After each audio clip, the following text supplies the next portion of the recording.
players, at this point, I really don't understand why Texas have laws, because at this point, the officials there are literally doing any and everything that they want.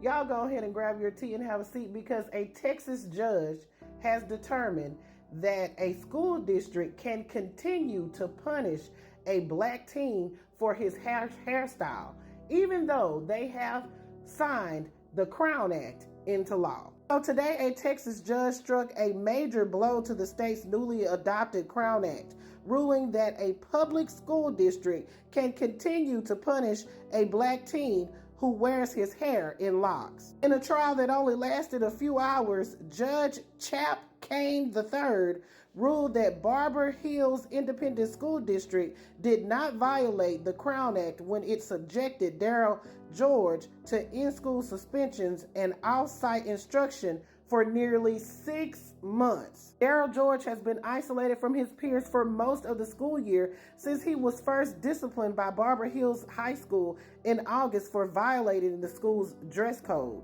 Daryl George wears his hair in long, thick locks, which the school says is against its policy governing boys' hair. Its dress code says that boys may not wear their hair longer than their eyebrows, below their ears, or past their t-shirt collar. Now, Daryl George has done every single thing that he can, with the exception of cutting his hair, to comply with the school rules. As you can see, he wears his hair pinned up, and it's not in his face, and it's not hanging down on his neck. But the school has been adamant that he must cut his hair in order to return to in-school activities. So as we know, the Crown Act prohibits workplace discrimination based on hairstyles associated with race. Now, Texas signed that act into law back in September, but the school district is now asking for clarification on the Crown Act. They have maintained that their school policy does not violate the Crown Act because the act doesn't say anything specifically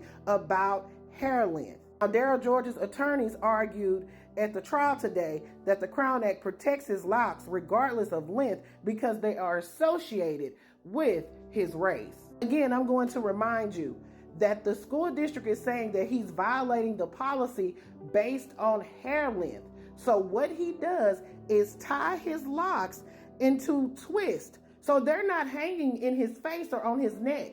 They are adamant that they want him to cut his hair. Why are they so adamant when he is doing everything that he can, with the exception of cutting hair that he has grown out for years?